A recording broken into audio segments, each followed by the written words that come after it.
अस्सलामुअलैकुम स्टूडेंट्स, उम्मीद करता हूँ आप सब खैरियत से होंगे। आज हम अपने लेक्चर को आगे कंटिन्यू करेंगे, जैसे हमने लास्ट लेक्चर में इंट्रोडक्शन टू प्रोग्रामिंग स्टार्ट किया था और थोड़ा सा इंट्रोडक्टरी पार्ट उसका डिस्कस किया था, जिसके अंदर हमने देखा था प्रोग्राम क्या होता है, ठीक है। उसके बाद प्रोग्रामिंग किसे कहते हैं, प्रोग्रामर कौन होता है और प्रोग्रामिंग लैंग्वेजेस किसे कहते हैं और कौन कौन सी प्रोग्रामिंग लैंग्वेजेस हैं और हम यहाँ पर जो यूज़ करेंगे अपने कोर्स में वो कौन सी थी, सी लैंग्वेज, ठीक है। आज का बेटा जो हमारे पास टॉपिक है वो है 1.1 यानी चैप्टर नंबर 1 का फर्स्ट टॉपिक आ रहा है, वो है प्रोग्रामिंग एनवायरनमेंट। प्रोग्रामिंग एनवायरनमेंट पढ़ने से पहले अगर हम इसको दोनों वर्ड्स को सेपरेटली डिस्कस कर लें तो ज़्यादा बेहतर हो जाएगा कि प्रोग्रामिंग हमने क्या कहा था, process of feeding and storing instructions into the computer. क्या होता है हमारे पास, प्रोग्रामिंग इसको बोलते हैं। उसके बाद एनवायरनमेंट क्या होता है, हमारा सराउंडिंग, ठीक है। उसके बाद अगर और लफ्ज़ों में जाएं तो हम कहते हैं माहौल। जिस तरह अभी ये जो माहौल बना हुआ है, ये एनवायरनमेंट जो बना हुआ है, किसका है, ये क्लास का एनवायरनमेंट है, ठीक है। अगर आप इसकी सिटिंग अरेंजमेंट सारी चेंज कर देते हो तो ये क्या बन जाएगा, लेट से आपकी गैदरिंग हो रही है, कोई पार्टी हो रही है, उसकी सिटिंग अरेंजमेंट और होगी। यानी आप माहौल को देखते हो, उसके मुताबिक एक्ट करते हो। जिस तरह मस्जिद है तो मस्जिद का एक अपना एक माहौल होता है, अपना एक तकद्दुस होता है, उसके मुताबिक आपको वहाँ पे एक्ट करना होता है, ठीक है। तो एनवायरनमेंट हो गया माहौल, प्रोग्रामिंग हो गया प्रोसेस ऑफ फीडिंग इंस्ट्रक्शन और storing instruction into the computer. अब इस दोनों को अगर हम कंबाइन कर लेंगे, प्रोग्रामिंग और प्रोग्रामिंग एनवायरनमेंट किसे कहते हैं, तो हम कहेंगे कलेक्शन ऑफ, यानी ऐसा माहौल जिसके अंदर आप प्रोग्रामिंग कर सकें। प्रोग्रामिंग हमने कहा था कौन करता है, प्रोग्रामर करता है, तो हम प्रोग्रामर हैं, ठीक है। तो ऐसा माहौल जिसके अंदर हम प्रोग्रामिंग कर सकें, ऐसे माहौल को क्या कहते हैं, प्रोग्रामिंग एनवायरनमेंट। प्रोग्रामिंग कैसे करेंगे, ऑब्वियस सी बात है, हम प्रोग्राम लिखेंगे, उसको फिर चेक करेंगे कि ये सही है या नहीं है, फिर उसको उसकी आउटपुट लेकर आएंगे, उसको एग्जीक्यूट करवाएंगे, ये सही रिजल्ट दे रहा है या नहीं दे रहा। ये सारा काम जो प्रोग्रामिंग का था, ये इस माहौल में हो, जिस माहौल में हो, उसको कहते हैं ये हमारा प्रोग्रामिंग एनवायरनमेंट है। इसकी आसान सी डेफिनेशन कह सकते हैं, collection of all necessary tools for programming, ठीक है। Collection of all necessary tools for programming makes a programming environment. क्या हो जाएगा, इसको मैं लिख भी देता हूं ताकि शॉर्ट सा आपको याद भी रह जाए। Collection of all necessary tools for programming, ठीक है।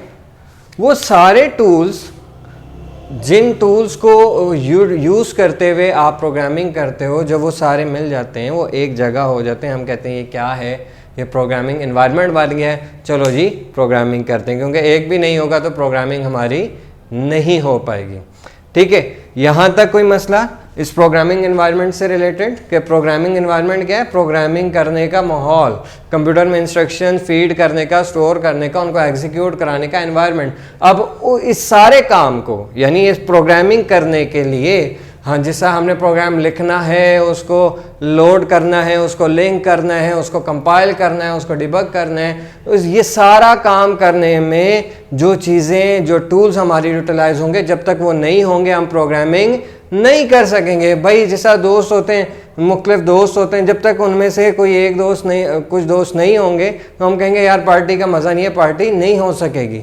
इसी तरह जब तक ये टूल सारे नहीं होंगे तो हम अपनी प्रोग्रामिंग नहीं कर सकेंगे, ठीक है। तो हमारे पास हमने देखा कि प्रोग्रामिंग क्या है, कि वो सारे उन टूल्स का होना जिनके होते हुए, जो ज़रूरी हैं, जिनके होते हुए हम प्रोग्रामिंग करेंगे। अब सवाल ये पैदा होता है कि वो कौन सा टूल है जिसके अंदर ये सारे टूल्स हमें मिल जाएं, यानी वो कौन सा ऐसा सॉफ्टवेयर है जो हमें ये पूरा प्रोग्रामिंग का माहौल बना के दे दे, पूरा प्रोग्रामिंग एनवायरनमेंट बना के दे दे। उस ऐसे सॉफ्टवेयर को हम, इसका सब टॉपिक आ जाएगा 1.1.1, उसको हम बेटा कहते हैं इंटीग्रेटेड डेवलपमेंट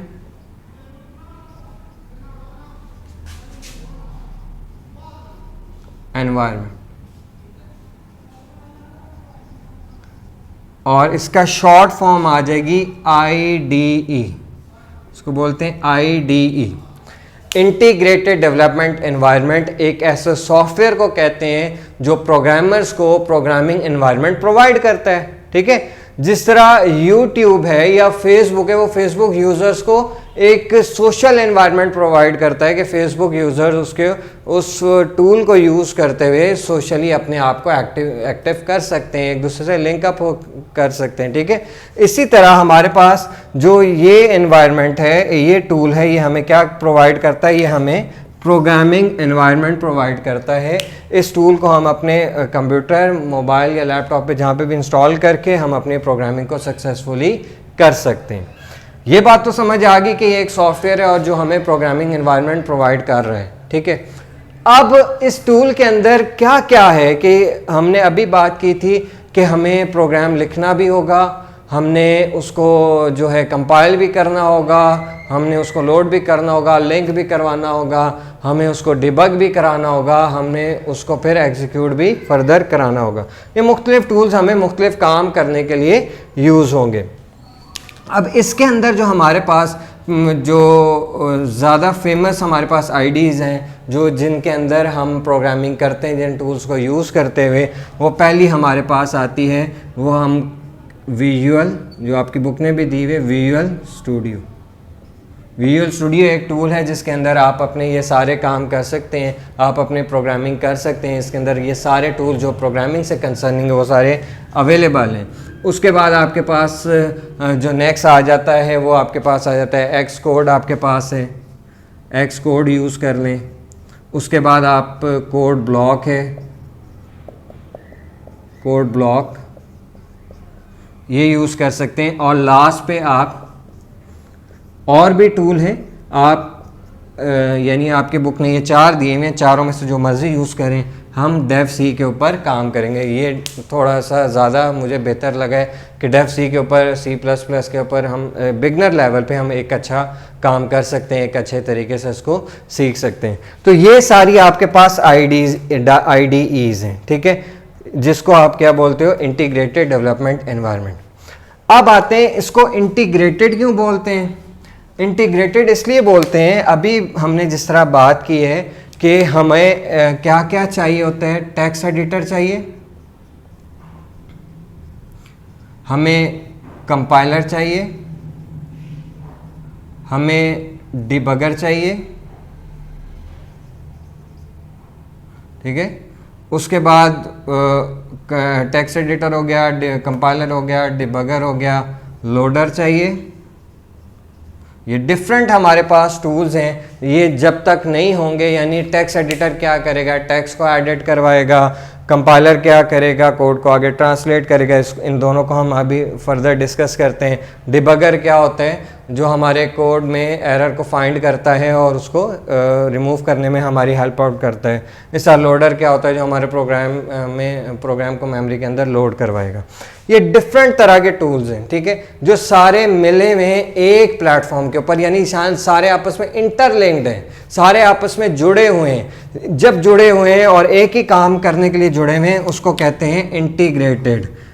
उस तो टर्म क्या यूज़ की जाती है, इंटीग्रेटेड, यानी एक ऐसा एनवायरनमेंट है जिसके अंदर बहुत सारे टूल्स आपस में इंटीग्रेट हुए हैं। वो किस लिए हुए हैं, डेवलपमेंट, ताकि कुछ बनाया जा सके। यानी एक ऐसा माहौल है जिसके अंदर बहुत सारे टूल्स आपस में मिले हुए हैं और कुछ ना कुछ वो काम जो है करवाएंगे, ठीक है। तो ये सारा जो है IDE है। IDE किसको कहते हैं, IDE का मतलब क्या है, इंटीग्रेटेड डेवलपमेंट एनवायरनमेंट। इंटीग्रेटेड का मतलब बहुत सारे टूल्स का आपस में यूँ इंटीग्रेट हुआ होना, और ताकि वो एक कोई भी एक काम परफॉर्म कर सकें। और हमारे पास जो फेमस है IDEs हैं वो visual studio, Xcode, code block और डेव C++ है।